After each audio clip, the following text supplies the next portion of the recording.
अस्सलाम वालेकुम, मैं आपका टीचर शाहिद अहमद हाशमी। उम्मीद है मेरे तमाम साथी खैर वाफियत से होंगे। तो दोस्तों, आज हमारी जो क्लास है वो है जज़म के मुतल्लिक़। जैसा कि हम अपनी पिछली तमाम क्लासों में ज़ेर, ज़बर, पेश, दो ज़बर, दो ज़ेर और दो पेश को बहुत अच्छे से पढ़ आए हैं और उसकी मशक भी खूब कर आए हैं। मुझे उम्मीद है कि मेरे तमाम साथियों ने उसको खूब अच्छे से याद कर लिया होगा। तो दोस्तों, जैसा कि आपको मालूम है कि आज की हमारी क्लास जज़म के मुतल्लिक़ है। तो जैसा कि आप देख रहे हैं स्क्रीन पे, जज़म की कुछ इस तरह की शक्ल होती है। ये एक छोटा-सा एक दाल नुमा, एग्ज़ैक्ट दाल नहीं, छोटा-सा दाल नुमा एक साइन होता है, इसको हम जज़म कहते हैं और ये भी हमेशा किसी भी हर्फ़ के ऊपर आती है। और दूसरी अहम बात ये कि ये जो जज़म है, ये इसको सुकून भी कहते हैं। जिस तरह हम ज़ेर ज़बर को हरकत या हरक़ात कहते आए हैं, उसमें हर्फ़ में एक हरकत होती है। ज़बर हो, ज़ेर हो या पेश हो, उस हिसाब से उसकी हरकत को हम अदा करते हैं। लेकिन इसको हम सुकून भी कहते हैं, यानी कि जब ये किसी भी हर्फ़ के ऊपर आती है, तो उस हर्फ़ में एक सुकून आ जाता है। मिसाल के तौर पे अगर हम कोई भी हरफ लेते हैं, जैसे कि हम लेते हैं जीम। जीम के ऊपर अगर हम ज़बर लगाएँ तो वो जा, जी और जू की आवाज़ बनती है। लेकिन जब ये जो जज़म है हमारी हरफ जीम के ऊपर आ जाएगी तो जीम साकिन हो जाएगा। हम पिछले पढ़ते आए हैं अपने तनवीन की क्लास में कि साकिन क्या, नून को साकिन करना है। तो दोस्तों, यही वो जज़म है जो किसी भी हरफ को साकिन या सुकून में ले आती है। अब ये किस तरह होता है, कैसे पढ़ा जाता है, ये मैं आपको डिटेल से बताऊँगा। और दूसरा एक और बात, ये जो जज़म है ये खुद से नहीं पढ़ी जा सकती। ये हमेशा अपने मा क़ब्ल हर्फ़ के मोहताज होती है अपने पढ़ने में। मा क़ब्ल हर्फ़ से मेरी मुराद है कि वो हर्फ़ जो कि जज़म जिस हर्फ़ के ऊपर जज़म हो और उससे पहले वाला जो हरफ़ हो वो मा क़ब्ल हर्फ़ होता है। ये दोस्तों अल्फ़ाज़ मैं इसलिए यूज़ करता हूँ ताकि आपको इनका पता चल जाए। इसलिए कि कहीं कोई कभी कोई बात करे, कोई इसके मुतल्लिक़ बात हो रही हो, अक्सर जो उलमा किराम है वो इसी तरह ये वर्ड्स यूज़ करते हैं, तो आपको फिर पता नहीं चलेगा कि वो क्या बात कर रहे हैं। इस तरह छोटे-छोटे एक-एक, 2-2 अल्फ़ाज़ मैं अपने हर लेक्चर में आपको बताता जाऊँगा, तो इस तरह आपको याद भी रहेंगे और अगर जब कोई बात होगी तो आपको आप बआसानी समझ जाएँगे। तो हाँ, तो मैं बात कर रहा था कि ये जज़म मोहताज होती है अपने से पहले हरफ़ की। वो पहला हरफ़ उसके साथ होगा तो ये पढ़ा जाएगा, वरना ये जज़म नहीं पढ़ी जाती। ठीक है साथियों? तो मेरा ख़्याल है इसकी तारीफ़ इतनी काफ़ी है, क्योंकि अब हम लोग देखेंगे कि आगे-आगे इसका बहुत ज़्यादा अहम रोल है अरबी ज़ुबान में, पढ़ने में। ये एक हरफ़ को दूसरे हरफ़ से मिला देती है। जो पहला हरफ़ होता है, वो इस जज़म की वजह से उस हरफ़ से मिलकर पढ़ा जाता है और वो मिलकर कैसे पढ़ा जाएगा, वो हम देखेंगे अपनी क्लास में। तो बिला तख़ीर चलते हैं आज की अगली क्लास की तरफ।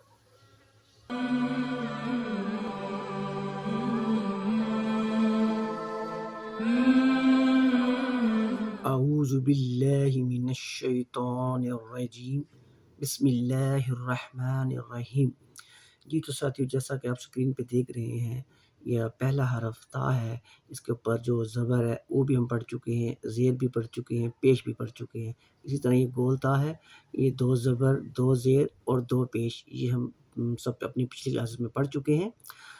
आज जो हमने नया जो अलामत पढ़नी है वो है इस जज़म की।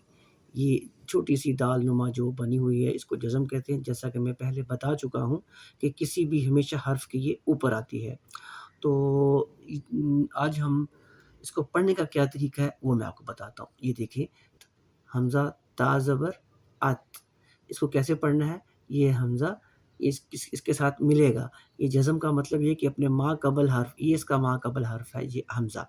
हमज़ा मैं क्यों कह रहा हूँ? क्योंकि इसके ऊपर ज़बर है।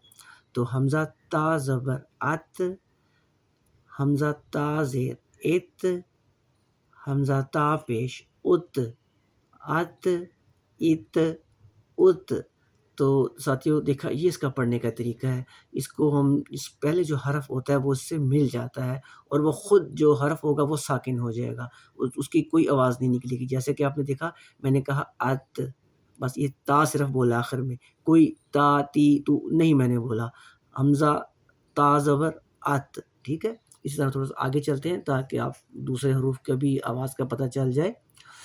हमज़ा बा ज़बर अब, हमज़ा बा ज़ेर इब, हमज़ा बा पेश उब। तो साथियों, इस थोड़ा-सा ये ना एक अब, इब, ये चंद हरूफ हैं, ان کو حروف قلقلہ کہتے ہیں۔ یہ حروف قلقلہ کیا ہوتے ہیں اور کیسے پڑھے جاتے ہیں یہ میں آپ کو کسی آنے والی اگلی کلاس میں انشاءاللہ بتاؤں گا۔ ابھی صرف آپ جزم پہ توجہ دیں۔ یہ ہم پڑھ چکے ہیں، یہ وہی اوپر تا کے ساتھ ہے۔ اگلا جو ہمارا 2 حرفوں سے مل کے جو لفظ بنتا ہے، حمزہ سا زبر اس، حمزہ سا زیر اس، حمزہ سا پیش اس، اس، اس۔ اگلا جو ہے حمزہ جیم زبر اج، حمزہ جیم زیر اج، حمزہ جیم پیش اج۔ تو ساتھیوں میں اس لیے آرام سے پڑھ رہا ہوں تاکہ آپ غور سے اچھی طرح دیکھ لیں تو آپ کو ذرا آسانی رہتی۔ یہ دیکھیں کیا بنتا ہے، اج، اج، اج۔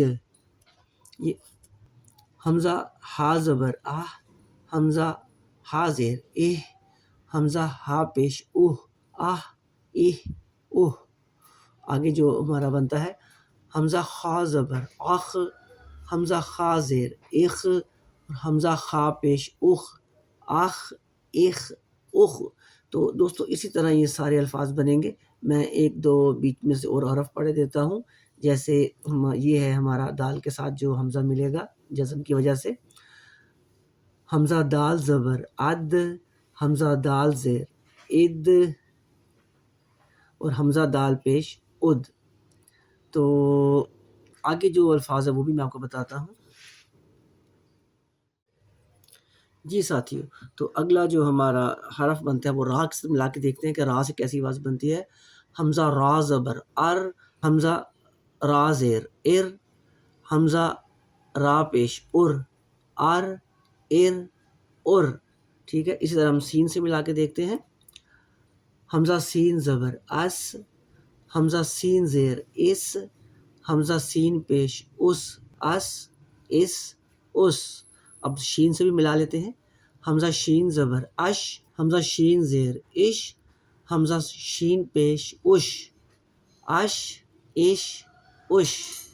تو ساتھیو جیسا کہ آپ نے دیکھا یہ کوئی اتنا مشکل نہیں ہے، صرف ایک حرف کو دوسرے حرف سے ملانا ہے۔ تو پھر بھی میں آپ کی آسانی کے لیے جو چند ایک الفاظ نیچے رہ گئے ہیں وہ بغیر جوڑ کے وصل سے ان کے ملا کے پڑھ لیتا ہوں تاکہ آپ کو ان کی آواز میں آسانی رہے۔ جیسے یہ ہے اس، اس، اس، عد، عد، عد، عط، عط، عط، از، از، از، آ، ای، او، آغ، ایغ، اوغ۔ آگے ہے حمزہ زبر فا اف، اف، اف، اک، اک، اک، اک، اک، اک، ال، ال، ال۔ تو میرا خیال ہے کوئی اتنا مشکل نہیں تھا اس میں، تو لیکن پھر بھی جو ساتھی میرے نئے ہیں، نئے آنے والے، ان کے لیے میں نے یہ پڑھ دی۔ انشاءاللہ اگلی کلاس میں ہم دیکھیں گے کہ 3 اور 4 حروف کو ملا کے جو لفظ بنے گا اس میں زیر، زبر، پیش اور ساتھ ہی یہ جو جزم ہے اس کا استعمال ہوگا۔ پھر آپ کو اچھے سے سمجھ آئے گی کہ کس طرح سے حروف سے مل کر الفاظ بنتے ہیں۔ ٹھیک ہے ساتھیو، آج کی کلاس اتنی ہی رکھتے ہیں۔ جی تو میرے ساتھیو یہ تھی آج کی جزم کی کلاس، جس میں ہم نے اچھے سے سمجھا بھی، اس کی مشق بھی کی۔ مجھے امید ہے کہ میرے تمام ساتھیوں کو خوب سمجھ آ گئی ہوگی۔ دوستو بس اسی طرح آپ لگے رہیں، کام کرتے رہیں، محنت کرتے رہیں، تو انشاءاللہ کچھ مشکل نہیں ہے۔ یہ تھوڑا کر کے جو میں آپ کو پڑھاتا ہوں یہ صرف اسی وجہ سے ہے کہ آپ کو کوئی برڈن نہ پڑے۔ آپ ایک دم سے سارا اگر میں بتانا شروع کر دوں تو وہ کچھ باتیں سمجھ آئیں گی، کچھ انسان بھول جاتا ہے۔ تو میرا مقصد یہی ہے کہ تھوڑا کر کے آپ کو سمجھایا جائے تاکہ آپ کو سنتے ہی آپ کو ساتھ ساتھ یاد بھی ہوتا جائے۔ تو اپنا بہت خیال رکھیے گا اور مجھے دعا میں یاد رکھیے گا۔ انشاءاللہ ملتے ہیں آنے والی کلاس میں، تب تک کے لیے آپ کی سے اجازت چاہتا ہوں۔ اللہ حافظ۔